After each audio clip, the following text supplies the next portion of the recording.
Esperar mais um minutinho aí, né? São 10h04. Já tem 16 pessoas. Quando chegar uns 20, 22, 23, já dá para... Foi mais ou menos o número de alunos que tinha na outra aula.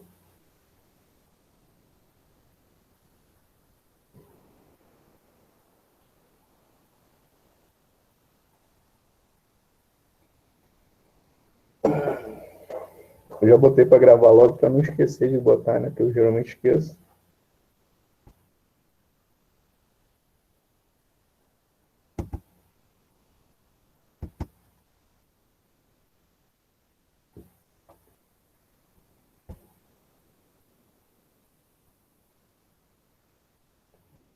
Hoje a gente vai finalizar o conteúdo, né, da parte de física moderna, que ficou faltando um assunto, que é a parte de relatividade, né? E aí, na partir da semana que vem, o que a gente vai fazer é pegar algumas atividades, alguns exercícios assim de revisão, né? E estudar eles durante a aula síncrona, né? Essa aula síncrona. E aí eu vou deixar uma atividade para vocês fazerem na plataforma, tá? Para avaliar a nota do quarto bimestre. Até agora a gente não fez nenhuma atividade do quarto bimestre. E então vai ser nesse esquema. Até porque o conteúdo que a gente viu nessa parte de física moderna, como ele é mais complicado, né? É interessante eu pegar e fazer uns exercícios com vocês, para vocês entenderem como é que é, e aí ficar a atividade aberta para vocês fazerem depois, né? Então, as atividades devem ficar abertas por uma semana, tá? A gente tem aí mais ou menos até o final do ano letivo, né? Eu acho que mais umas 6 ou 7 semanas de aula, né? Então dá para a gente fazer uma aula de revisão e uma aula de atividade. E aí com isso vai dar umas 4, 3 ou... Não, acho que não chega a 4, não. Deve ser umas 3, no máximo 3 atividades, tá? Então, provavelmente a gente não vai fazer atividade no Kahoot, vai ser só na plataforma, tá? Então, as 3 atividades, estou planejando 3, não pode ser que seja até menos, vão ficar na plataforma, tá? Aí eu aviso lá quando elas estiverem disponíveis, tá?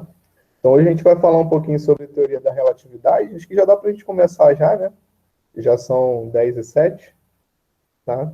A gente viu até a aula da semana retrasada, na semana passada não teve aula. Com relação à reposição da aula da semana passada, de repente nem precisa, né? Porque a gente já tem aí um conteúdo já todo dado praticamente. No máximo a gente vai fazer revisão mesmo. Então, provavelmente não vai precisar de repor aquela aula da semana passada, não. Se for precisar, eu combino com vocês melhor depois aí a data e o horário, tá? Então, a gente viu até a semana passada a parte de introdução à teoria quântica, né? A gente começou o estudo da teoria quântica lá sobre o problema da radiação de corpo negro, depois falou do efeito fotoelétrico. Na última aula, a gente falou sobre a questão dos modelos atômicos, né? A gente viu que em cada um desses assuntos existia ali um problema em aberto na passagem do século todo, do final do século XIX para o século XX, e esses problemas em aberto eles foram sendo respondidos, foram sendo resolvidos pelas ideias novas que foram sendo trazidas aí no escopo da teoria da física moderna, né? Então, a teoria quântica é um braço, é uma vertente da física moderna. Um outro braço da física moderna é a teoria da relatividade, que a gente vai discutir hoje. Então, são ideias bem separadas, né? Elas não têm muito comunicação. Inclusive, um dos problemas em aberto que existe ainda hoje aí na física teórica, né? É conseguir fazer a unificação da relatividade, né? Da teoria que explica a gravitação, com a teoria quântica. Ainda não existe uma teoria, existem muitas propostas. Tem uma que é bem complicada, né, que é aquela teoria de cordas e tal, que tenta unificar essas duas áreas, mas que ainda não é uma coisa dada como definitiva, né? Então, a física moderna ela tem essas duas vertentes. Você tem a teoria quântica, que a gente já viu alguma coisa, e a gente vai falar sobre a relatividade. Não sobre a relatividade geral, que trata do fenômeno da gravitação, mas da relatividade especial, que vem antes, né, que precede a teoria da relatividade geral, tá? A teoria da relatividade geral é uma área da física que é, assim, muito interessante, né? É praticamente matemática, é uma sub-área da matemática e da geometria, né? É bem legal, mas é muito complicado. Então, a gente vai entender as ideias mais gerais aqui da teoria da relatividade especial, tá? Se der, a gente fala um pouco sobre a relatividade geral também, mais para frente, tá? Eu vou ter que ficar voltando às vezes, não tem problema não. Então, voltando aí lá para o final do século XIX, né? O que a gente tinha era o seguinte: a teoria eletromagnética proposta, né? Não proposta, mas consolidada por Maxwell. Vou responder aqui. Eu acho que eu não sei se assim dá certo, mas se vocês entrarem pelo e-mail do G Suite, o e-mail de vocês do G Suite, acho que dá para entrar sem pedir permissão. Algumas pessoas conseguem entrar sem pedir permissão e outras não. As que entram sem pedir permissão, eu acredito que conseguem entrar porque entra pelo e-mail do G Suite. Depois a gente podia testar isso aí até. Tá, então a teoria eletromagnética ela estava se consolidando, né, ali no final do século XIX. O Maxwell foi aquele cara que pegou todas as teorias e todas as ideias do eletromagnetismo e unificou, né, construindo aí uma teoria mais sólida e trazendo ideias novas, né, trazendo contribuições novas além daquilo que se tinha, tá? Então, essas quatro equações aqui, que são chamadas equações de Maxwell, na verdade, nenhuma das quatro foi feita por ele, tá? Essa primeira aqui, por exemplo, é a lei de Gauss. Foi Gauss que desenvolveu essa primeira e a segunda, né? Essa terceira lei aqui é a lei de Ampère. Foi Ampère que trabalhou nela, né? Só que Maxwell deu essa contribuiçãozinha aqui na lei de Ampère, e essa contribuição deu base aí para uma série de novas descobertas, né? Por isso que essa contribuição, apesar de pequena, ela é tão importante que faz o conjunto das quatro equações ser chamado de equação de Maxwell. Tá? Mas, na verdade, nenhuma das quatro foi feita só por ele, né? Inclusive, a única que ele mexeu, na verdade, foi essa terceira aqui. Tá? A quarta é a lei de Faraday, né? Então, essas quatro equações elas recebem o nome de equações de Maxwell, porque apesar de não terem sido feitas por ele, o estudo que ele fez, né, desenvolvimento teórico que ele teve a partir dessas equações, permitiu aí o desenvolvimento de um eletromagnetismo muito mais sofisticado do que aquele que existia quando as equações elas estavam separadas, né? Por isso que com muita dignidade, né, com muita razão, essas quatro equações aqui receberam o título aí de equações de Maxwell. Então, o que acontece? O Maxwell, quando ele estava lá sintetizando as equações do eletromagnetismo, ele percebeu a existência das ondas eletromagnéticas, né? Então, ele percebeu que as ondas eletromagnéticas, elas existiam, elas poderiam ser geradas, né, emitidas e absorvidas, né? E, além disso, ele também concluiu que a luz, que já era uma onda, já era conhecido como uma onda, poderia ser um tipo de onda eletromagnética. Isso foi o que a gente viu até agora. Tá? E uma outra coisa que ele percebeu é que essas ondas eletromagnéticas elas deveriam se propagar com uma certa velocidade muito bem definida, né? Uma velocidade constante e bem definida. Então, um dos problemas que tinha em aberto lá no final do século XIX, mais um dos muitos problemas em aberto lá no final do século XIX, era a questão do referencial, né? A partir do qual essas ondas se propagariam com essa velocidade constante. Porque a gente sabe que a velocidade ela depende de um referencial, né? Vamos supor que você está na estrada, em linha reta, andando dentro de um carro, a 50 km por hora em relação a um poste parado na pista, tá? Então você tem ali 50 km por hora em relação àquele poste. Mas se vier um carro atrás de você se deslocando a 30 km por hora, em relação a esse carro que vem atrás, a sua velocidade não é 50, é uma velocidade de 20 km por hora. É a diferença, 50 menos 30, certo? Então, a velocidade das coisas, de qualquer coisa, depende do referencial. Tá? Então, isso era um problema aí para essa conclusão de Maxwell a respeito da velocidade da luz, que deveria ser constante. Se a velocidade da luz é constante, ela tem que ser constante em relação a um determinado referencial, né? Então, naquela época, se tentava determinar, né, que referencial era esse. Então, na verdade, existia lá um conceito de éter, né, que era um meio invisível que permeava todo o universo, e era em relação a esse éter aí que se acreditava que a luz, né, as ondas eletromagnéticas se propagavam com aquela velocidade constante, tá? Só que esse meio, ele não, até então não era, assim, fisicamente, né, experimentalmente, ele ainda não havia sido detectado, tá? Então, ali para o final do século XIX, 1880 e pouco, uma série de cientistas, né, cientistas práticos, experimentais, tentavam fazer experiências para detectar esse éter, que é o meio onde a velocidade da luz se propaga com velocidade constante, que a luz se propaga com velocidade constante. Então, um monte de cientistas tentavam, né, detectar esse éter. A experiência que ficou mais famosa, né, pelo rigor, né, e pelo tratamento assim, mais aprofundado que foi dado para a questão, é essa experiência aqui chamada experiência de Mikeson e Morley. Tá? É um interferômetro, na verdade, esse instrumento aqui. Então, o que você faz é o seguinte, você pega uma fonte de luz coerente, né, uma fonte de luz bem definida, né, de uma cor bem definida, faz essa luz atravessar aqui um semi-espelho. O que é um semi-espelho? É um vidro, né, que reflete pelo menos aí 50% da luz e deixa passar 50% da luz, tá? Então, essa luz coerente que sai daqui e incide no semi-espelho, ela é dividida em duas, tá vendo? Tem um raio verde para cá e um raio laranja para cá. Aí esses raios refletem em espelhos e retornam, se encontram aqui nesse ponto.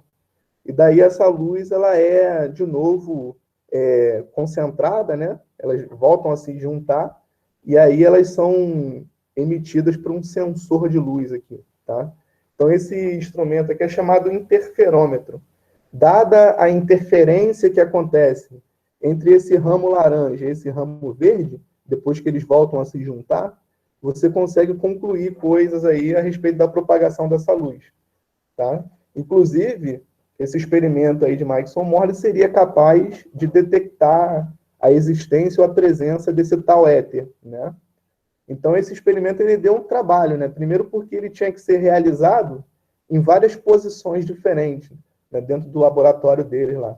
E depois que elas também deveriam ser realizadas em várias épocas do ano diferentes, né? Para você poder considerar o efeito de rotação da Terra e tal. E aí esse experimento passou de 81 a 87, pelo menos, né? Sendo estudado e trabalhado ali muito rigor, né? Muita vontade, e nunca chegaram a conclusão nenhuma, né? Eles nunca conseguiram perceber a existência desse tal éter aí. Tanto esse experimento aí que ficou famoso, como os outros, né, que aconteciam naquela época para tentar detectar o éter, tá? Então, esse problema ele ficou aí em aberto, né? E aí, lá em 1905, naquele ano lá miraculoso do Einstein, né? Ele propôs algumas ideias para poder explicar esse comportamento aí, né? Esse fenômeno, tá? Então, ele traz ideias muito novas e são ideias bem ousadas, né? Porque essa questão do referencial era muito importante. Então, as ideias trazidas por Einstein estão concentradas, contidas nessas duas leis aqui, nesses dois postulados. Tá? Então, o primeiro postulado diz o seguinte: as leis da física são as mesmas em todos os referenciais inerciais, né? Ou seja, voltando lá para a história do carro na estrada, se você estuda leis da física num referencial que se move a 50 km por hora, no outro referencial que se move a 30 km por hora, as leis elas devem ser as mesmas, né? Se você olha pelo referencial do poste, que é o referencial parado, as leis elas devem ser a mesma, tá? Então, aquela conclusão lá de que a velocidade da luz é constante, ela tem que ser constante em todos os referenciais, né? E aí o segundo postulado diz isso: a velocidade da luz no vácuo é constante sem depender da velocidade da fonte ou do observador. Ou seja, qualquer que seja o referencial a partir do qual você observa a luz se propagar, a velocidade dela é sempre a mesma. E isso aqui é que traz toda a estranheza aí da teoria da relatividade, né? Vamos supor que você esteja no carro a 50 km por hora e emite um feixe de luz, tá? A velocidade da luz em relação àquele carro de 50 km por hora é uma. Agora, se você olhar a mesma luz pelo carro de trás, né, pela lógica, né, pelas ideias que tinha até então da mecânica clássica newtoniana, a velocidade teria que ser diferente, né? Se você passa de um referencial para o outro, a velocidade das coisas muda. Só que para a luz, isso não acontece, tá? Então, se a luz se move com uma certa velocidade bem definida no referencial que está a 50 km por hora, ela vai andar com a mesma velocidade, qualquer que seja o referencial a partir do qual você observa a luz se propagar, tá?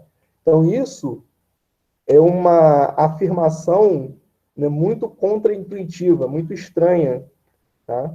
E é por isso que naquela época as pessoas tinham um pé atrás com a teoria eletromagnética lá do Maxwell, né?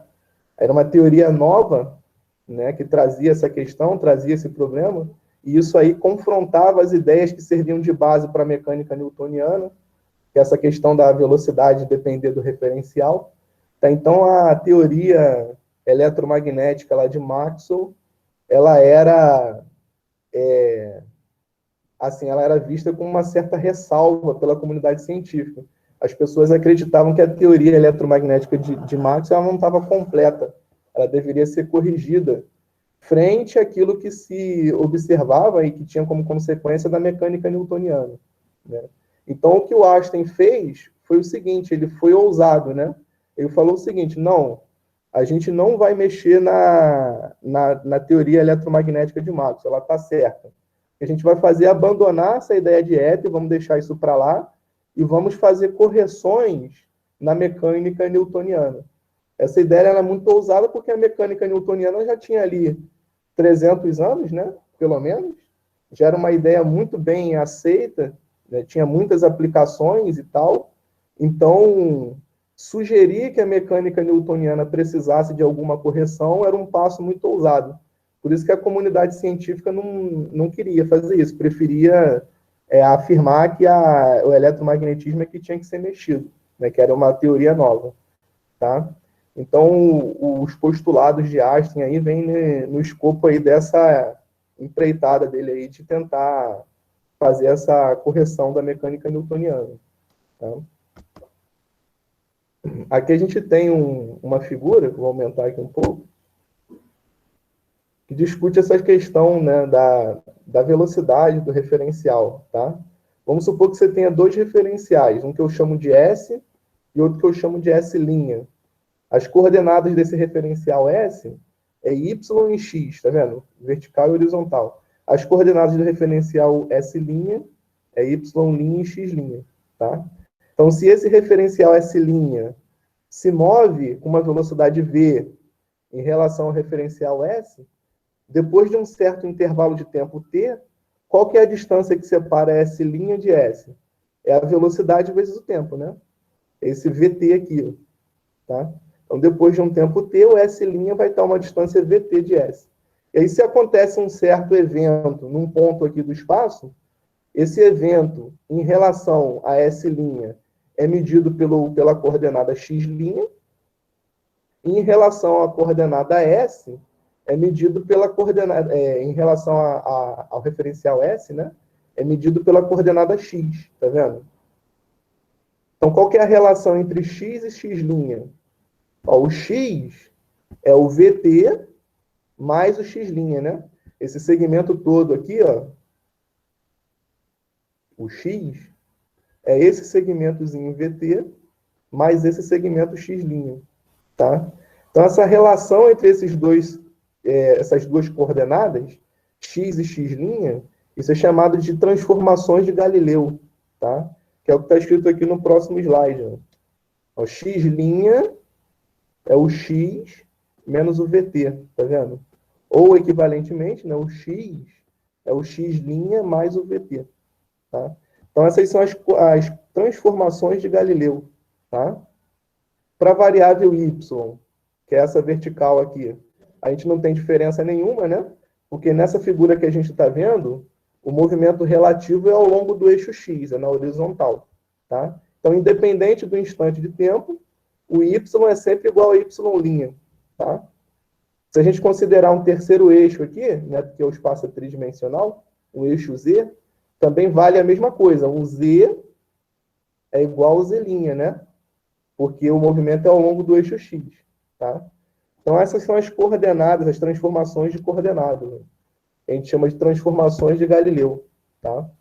E são essas transformações de Galileu aqui que estão na base da mecânica newtoniana.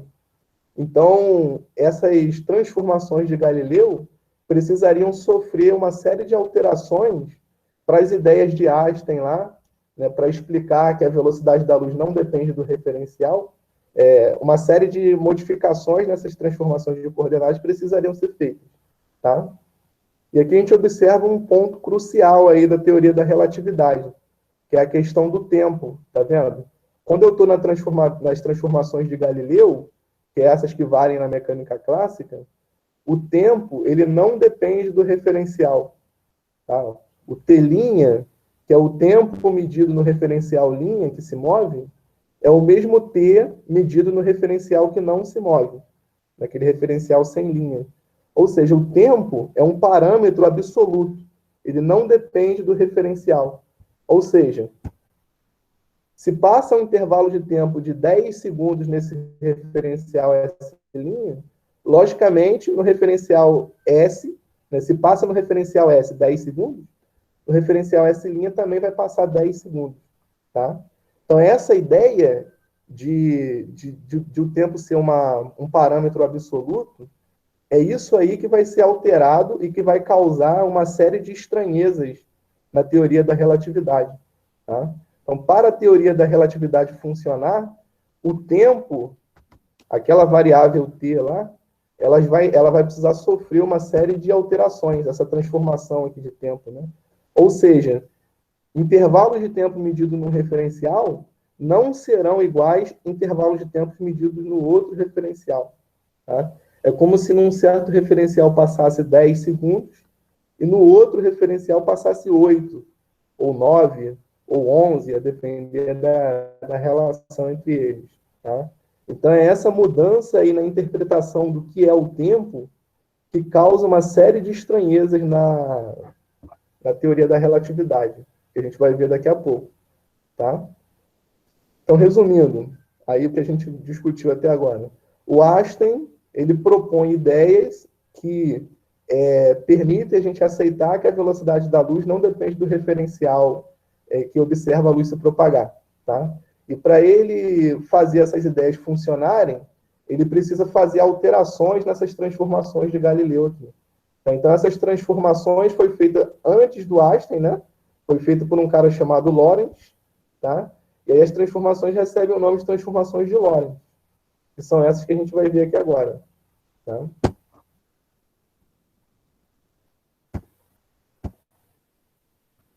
Então, a gente observa, se a gente for olhar aqui para o eixo x, né? Na transformação de Galileu, a gente tinha que x' era x menos vt.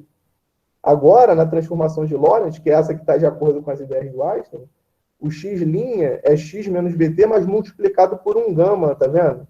Esse gama aqui é chamado fator de Lorentz. Depende da velocidade de propagação de um referencial em relação ao outro e depende, logicamente, da velocidade da luz. Tá? Então, a gente está vendo aqui que a correção que precisa ser feita é essa. Na variável x, que é a variável onde acontece o deslocamento de um referencial em relação ao outro, você tem esse fator de Lorentz aqui multiplicando, tá vendo? Tá? O y e o z continuam sendo iguais, né? Porque o movimento é ao longo do eixo x, então não acontece nada ao longo do eixo y e nada ao longo do eixo z, tá? E o tempo sofre uma mudança drástica, tá vendo? Aquele tempo que era igual nos dois referenciais, t' igual a t, agora eles não vão ser mais iguais. Né? Para um referencial, você tem uma medida de tempo t, no outro referencial, o t vai ser diferente. Vai mudar de acordo com essa regra que a gente está vendo aqui. Tá? Isso é a transformação de Lorentz. E é daí que nasce tudo o que há de estranho na teoria da relatividade. Tá? Então, resumindo aí o que a gente viu até agora, é o seguinte: o tempo depende do referencial. Né? Daí que vem aquela frase lá do Einstein de que tudo é relativo, né? Até o tempo é relativo. Você está num certo referencial, o intervalo de tempo que você mede ali não é necessariamente igual ao intervalo de tempo correspondente que acontece num outro referencial. Tá? E aí, quais são as estranhezas que vão acontecer na teoria da relatividade? Basicamente duas, né? Você tem a dilatação do tempo, vou aumentar aqui. Você tem a dilatação do tempo e você tem a contração do espaço. Tá? Então, se a gente olhar para essa primeira expressão aqui, esse ΔT0 é o tempo próprio, tá? É o tempo no referencial próprio, no referencial parado, em relação a uma certa medida de tempo aí. E esse ΔT sem zero, ΔT puro, né? Ele é um intervalo de tempo para quem observa o movimento acontecer, tá? Então, vamos supor que você esteja se deslocando perto da velocidade da luz. No seu referencial, você vai medir um intervalo de tempo ΔT0. Quem te observa se mover com a velocidade perto da velocidade da luz, vai medir um intervalo de tempo ΔT, tá? E aí a relação entre os dois ΔTs é dada por esse gama que multiplica o ΔT0, o fator de Lorentz, tá? Esse é o fator de Lorentz, tá vendo? Depende da velocidade v que você se move, né? Em relação ao referencial que está te observando, e depende da velocidade da luz, tá vendo? Quanto maior for a sua velocidade, ou seja, quanto mais perto a velocidade que você se move for da velocidade da luz, esse número gama aqui ele vai se tornando cada vez maior, né? Porque aqui vai dando perto de 1, esse número vai ficando cada vez menor, e aí essa fração vai ficando cada vez maior, tá? Então, esse número gama é um número maior do que 1. E quanto maior for essa velocidade, ou seja, quanto mais perto de si essa velocidade for, maior é o valor de gama. Tá? Então, se esse gama é um número maior do que 1, o que acontece? O ΔT próprio, quando é multiplicado por um número maior do que 1, resulta num valor maior do que o ΔT próprio. Então, se você mede no seu próprio referencial 5 segundos, e você está andando com a velocidade alta, perto da velocidade da luz, a pessoa que está te observando se mover vai medir, por exemplo, 8 segundos, a depender da velocidade que você tem. Tá? Para o mesmo intervalo entre duas medidas, ou entre dois eventos, os intervalos de tempo são diferentes. Tá? É daí que vem aquele paradoxo dos gêmeos, né? Aquela brincadeira do paradoxo dos gêmeos. Vamos supor que você tenha na Terra 2 irmãos gêmeos, tá? E aí um deles sai pelo espaço sideral, aí viajando com a velocidade perto da velocidade da luz, e o outro fica na Terra. Né? Como os tempos passam diferente para eles, aquele que se moveu com a velocidade perto da velocidade da luz, ele vai ter passado um tempo menor, né? O ΔT para ele vai ter sido menor. Então, quando ele retornar para a Terra, ele vai retornar mais novo do que aquele irmão que ficou na Terra. Tem essas brincadeirinhas aí, mas esses paradoxos, eles são, na verdade, cheios de furos, né? Tem um monte de problema conceitual aí nessas brincadeiras que fazem essas coisas não terem valor de seriedade, assim, né, na ciência, tá? Então, esse é o que acontece com o tempo, tá? É a dilatação do tempo. E com relação ao comprimento das coisas, também acontece uma coisa estranha. Aqui você tem o ΔX, que é a medida de um comprimento próprio, e aqui você tem o ΔX0, né? É o comprimento próprio, e aqui o ΔX, que é o comprimento medido por alguém que observa o movimento, tá? Então vamos supor que você esteja dentro de um carro. Esse carro ele tem um comprimento de 10 metros, de ponta a ponta ele tem 10 metros, tá? Se você começar a se deslocar com a velocidade perto da velocidade da luz, o que vai acontecer é que a pessoa que está observando, se ela for medir o comprimento desse carro, ele vai ter um comprimento menor. Ele vai estar medindo aí de 10 vai passar para 8, 7, 6, a depender da velocidade que você está né, dirigindo esse carro. Tá? Isso porque, como esse gama aqui ele é sempre maior do que 1, né? Então, esse número ΔX aqui, que é o medido pelo observador, né, tem que ser menor do que ΔX0 para essa igualdade aqui se estabelecer. Tá? Vamos supor que isso aqui valha 1,5, 1,5, e esse ΔX vale 8. Quanto que tem que valer os ΔX0 para essa igualdade se estabelecer? Tem que ser um número menor do que 8. Né? É 8 dividido por 1,5.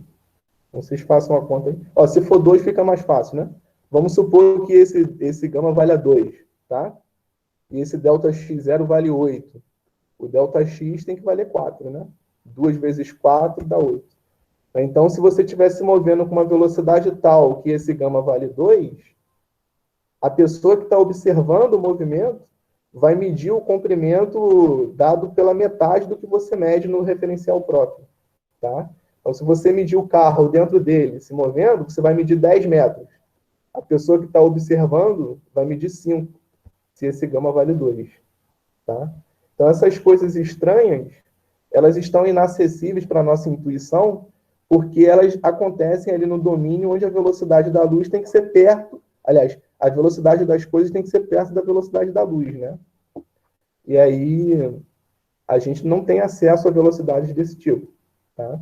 As partículas que vêm aí como emissão de radiação atômica, né? Radiação atômica não, radiação astronômica, as partículas que vêm viajando pelo espaço sideral, nelas é possível observar aí efeitos relativísticos desse tipo. Tá? O tempo de meia-vida, por exemplo, das partículas que decaem da emissão lá do Sol, né? Por exemplo, o tempo de meia-vida no referencial próprio é 1, e o que a gente mede aqui do lado de fora é outro. Isso segue a teoria da relatividade aí de Einstein. Tá?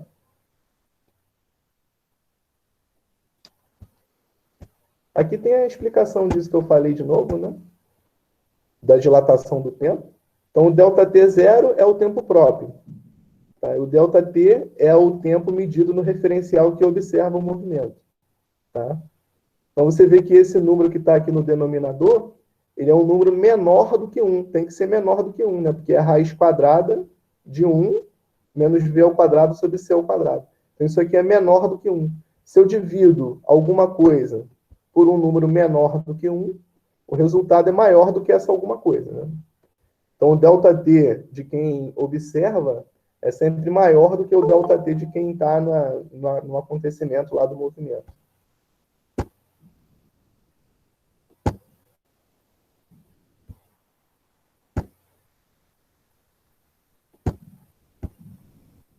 Tá? E para o comprimento, a mesma coisa. Né? Você tem ali o gama, né? Então, quando você passa um gama para o outro lado multiplicando, fica esse fator aqui multiplicando o L0. Então, o L0 é o comprimento próprio, e esse L é o comprimento de quem observa. Então, se você está no referencial que se move, você mede lá um certo valor, como isso aqui é menor do que 1, a pessoa que está medindo do lado de fora vai medir um comprimento menor do que L0. Tá? Deixa eu ver se tem mais alguma coisa aqui. Não. Tá? Outra coisa estranha que acontece na relatividade é a quebra de simultaneidade. Tá? Vamos supor que você esteja num certo referencial onde aconteçam 2 eventos simultâneos. Por exemplo, eu posso estalar meus dedos aqui ao mesmo tempo, né? O da mão esquerda e da mão direita, num certo referencial. Se eu estou num referencial que se move com uma velocidade perto da velocidade da luz, esses 2 movimentos aqui que foram simultâneos no meu referencial próprio, num outro referencial que se move, eles não vão ser simultâneos, um vai acontecer antes do outro. Tá? Isso acontece também, a quebra de simultaneidade, que é uma consequência aí dessas ideias muito estranhas, né, da teoria da relatividade. Tá? Então, a teoria da relatividade especial, que é essa que dá início aí, né, essas ideias estranhas, ela tem uma série de aplicações, tá? Uma série de evidências experimentais, mas são evidências muito muito implícitas, assim, né? Muito difícil de se associar à teoria da relatividade. Né? Por exemplo, a cor do ouro, né? Tem aquela cor brilhante, dourada, né? Isso tem relação com a teoria da relatividade. Tá? Uma série de outras coisas, né?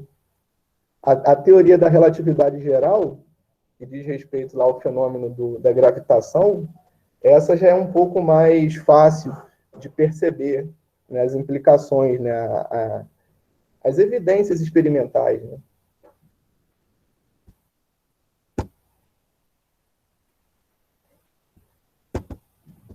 Tá. Deixa eu ver se tem mais alguma coisa aqui para eu falar. Então, resumindo aí mais ou menos a teoria da relatividade especial, é isso, tá? Você tinha essa questão do referencial, que a luz deveria se mover, né? E a luz tem uma velocidade constante, ela tem que ter uma velocidade constante bem definida em relação a um referencial bem definido. E aí pensava-se que esse referencial era o éter, mas ninguém nunca conseguiu detectar esse éter. Então, Einstein propôs essas ideias bem ousadas, né? De que a luz se propagaria com uma mesma velocidade independente do referencial. E essa ideia muito ousada, ela implica aí em a gente mexer, né, naquilo que a gente já tinha como certo, né, na mecânica newtoniana. Porque isso fere a nossa intuição, fere aquilo que era tido como lógico, né? E aí, com essas alterações feitas por Einstein, na teoria, né, na matemática, você é levado aí a conclusões muito estranhas. Basicamente, as conclusões estranhas que a gente tem é essa questão da dilatação do tempo. Né? Para cada referencial, você mede, né, eventos que são simultâneos dos referenciais, eles têm intervalos de tempo diferentes em cada referencial, a depender da velocidade de um em relação ao outro. Né? Então, tem essa questão da dilatação do tempo e tem a questão da contração do comprimento e da quebra de simultaneidade entre os eventos. Tá?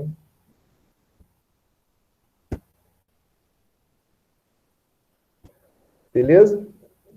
Então, na semana que vem, eu vou trazer aqui alguns exercícios, né, umas atividades, sobre esses assuntos que a gente viu aí de física moderna, né, de relatividade, de efeito fotoelétrico, também aquela questão dos modelos atômicos, né, modelos de Bohr e tal. E aí a gente vai fazer esses exercícios para entender como é que funciona. E aí na outra semana eu vou deixar uma atividade similar, né, parecida, para vocês fazerem e entregar lá na plataforma para valer a nota do quarto bimestre. Tá bom? Se quiserem tirar alguma dúvida aí desse assunto ou de outro, estou à disposição aqui. Se não, finalizamos por aqui. Vou só colocar a lista de presença.